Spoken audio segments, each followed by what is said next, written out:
ప్రయాణికుల సౌకర్యార్థం కోట్లాది రూపాయలు పెట్టి నిర్మించిన బస్టాండ్లు నిరుపయోగంగా మారుతున్నాయి. నిర్మించిన వాటిలో కనీస సౌకర్యాలు లేకపోవడంతో ప్రయాణికులు తీవ్ర ఇబ్బందులు పడుతున్నారు. మరికొన్ని చోట్ల బస్టాండ్లు నిర్మాణం లేకపోవడం, నిర్మించిన చోట ఆర్టీసీ అధికారులు పట్టించుకోకపోవడంతో అసాంఘిక కార్యక్రమాలకు అడ్డాలుగా మారుతున్నాయి.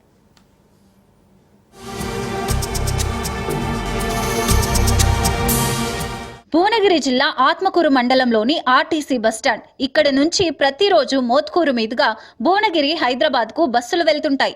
నిత్యం రద్దీగా ఉండే ప్రధాన రహదారి ఇది. వందలాది మంది నిత్యం ఈ మార్గం గుండా ప్రయాణం కొనసాగిస్తుంటారు. అయితే ఇక్కడ బస్టాండ్ లేక ప్రయాణికులు తీవ్ర ఇబ్బందులు పడుతున్నారు. ఈ మండల కేంద్రంలో గత 15-20 సంవత్సరాల నుంచి రద్దీ ఎక్కువగా ఉన్నది. రోజుకి కనీసం 1500 నుంచి 2000 మంది హైదరాబాదు వైపుగా జనాలు ప్రయాణం చేస్తారు. కానీ ఇప్పటివరకు ఇక్కడ బస్ స్టాప్ ఏర్పాటు చేయలేదు. ఈ ప్రయాణికులు కూడా ఇక్కడ కూర్చోవడానికి కూడా, నిలబడడానికి కూడా స్థలం లేకుండా రోడ్డుపైకి షాపులు తీసుకొచ్చి ప్రయాణికులకు ఇబ్బందిగా గురి చేస్తున్నారు.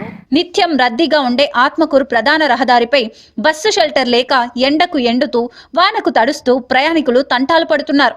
రహదారిపై చెట్టు కూడా లేకపోవడంతో పరిస్థితి దయనీయంగా మారింది. రహదారి పునర్నిర్మాణంలో భాగంగా ఎత్తు పెంచడంతో అంతకు ముందు ఉన్న చిన్న బస్సు షెల్టర్ వాహనాల పార్కింగ్ కు అడ్డాగా మారిపోయింది. ఊర్లో నుండి ఇక్కడికి రోడ్డు మీదకి రావాలంటే ఒక కిలోమీటర్న్నర ఉంటుంది. ముఖ్యంగా ఇక్కడ రోడ్డు మీద మహిళా ప్రయాణికులకు చాలా ఇబ్బంది అవుతుంది. ఒక బస్ స్టాండ్ అనేది లేదు. ఉన్న బస్ స్టాండ్కు బస్సులు రాకపోవడం వల్ల చాలా ఇబ్బంది అవుతుంది జనాలకు. అదేవిధంగా గుండాల మండల కేంద్రంలో 2012లో లక్షల రూపాయలు వెచ్చించి నిర్మించిన బస్టాండ్ తాగుబోతులకు, అసాంఘిక కార్యక్రమాలకు అడ్డాగా మారింది. బస్టాండ్లో పిచ్చి మొక్కలు నిండిపోయాయి. ఊరు మధ్యలో ఉన్న బస్టాండ్కి బస్సులు రాకపోవడంతో నిరుపయోగంగా మారిందని ప్రజలు వాపోతున్నారు. అంతేకాకుండా అడ్డగూడూరు మండలం కేంద్రం ఏర్పడి బస్టాండ్ ఏర్పాటుకు నోచుకోలేదని, కొత్త బస్టాండ్ నిర్మించాలని మండల ప్రజలు కోరుతున్నారు. కొద్ది సంవత్సరాలుగా బస్టాండ్ నిర్మాణం లేకపోవడంతో తీవ్ర అవస్థలు పడుతున్న ప్రజాప్రతినిధులు పట్టించుకోవడం లేదని ప్రజలు మండిపడుతున్నారు. మా మెయిన్ రోడ్డుపై బస్ స్టాండ్ లేక ప్రయాణికులు చాలా ఇబ్బంది పడుతున్నారు. చాలా బస్సెస్ నడుస్తాయి. కాలేజీ, స్కూల్ పిల్లలు, ఈ ప్రయాణికులు కూడా చాలా ఇబ్బంది అవుతుంది. గత 15 ఏళ్ల క్రితం ఆర్టీసీ ప్రయాణికుల ప్రాంగణం ఊరి లోపల నిర్మించడంతో తొర్రూరు నుండి హైదరాబాద్ వెళ్లే బస్సులు కూడా ప్రాంగణంలోకి వెళ్లి వచ్చేవి. కాగా ఈ ప్రధాన రహదారిపై 80 వరకు ఆర్టీసీ బస్సులు సేవలందిస్తున్నాయి. కాగా ఇప్పుడు ప్రతిరోజు కళాశాలకు వెళ్లే విద్యార్థులు బస్సు షెల్టర్ లేక నానా అవస్థలు పడుతున్నారు. ఇకనైనా ప్రయాణికుల కొరకు ప్రాంగణం నిర్మించి కష్టాలు తీర్చాలని అధికారులను వేడుకుంటున్నారు. నిరుపయోగంగా ఉన్న బస్టాండ్ ఊరికి అవతల గట్టి బస్టాండ్కు ప్రజలు రాకుండా దాన్ని ఊరు బయట కట్టారు.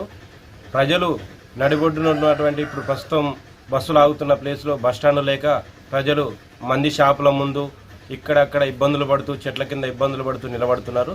కాబట్టి ఆ బస్టాండును ప్రజలకు అందుబాటులో తీసుకురావాలి. లేదంటే ఇక్కడ బస్సులు ఆగుతున్న ప్లేస్లో ఒక బస్టాండ్ అన్న నిర్మించాలని మా యొక్క మనవి. ప్రజలకు అందుబాటులో ఉండాల్సిన ఈ బస్టాండ్ ప్రస్తుతం దుమ్ముతో పేరుకుపోయింది. ఇలా దుమ్ముతో పేరుకుపోయి ఉండటం వలన క్రమక్రమంగా శిథిలావస్థకు చేరుతోంది. లక్షల రూపాయల ప్రజాధనం ఖర్చు పెట్టి నిర్మించిన ఈ బస్టాండ్ ప్రస్తుతం మందుబాబులకు అడ్డాగా మారింది. సంబంధిత అధికారులు పట్టించుకోకపోవడంతో అనునిత్యం అసాంఘిక కార్యక్రమాలు చోటు చేసుకుంటుండటంతో ప్రజలు ఆగ్రహం వ్యక్తం చేస్తున్నారు. ఇప్పటికైనా అధికారులు స్పందించి బస్టాండ్ను వినియోగంలోకి తేవాలని, బస్సులు బస్టాండ్ లోపలికి వచ్చేటట్టు చూడాలని కోరుకుంటున్నారు.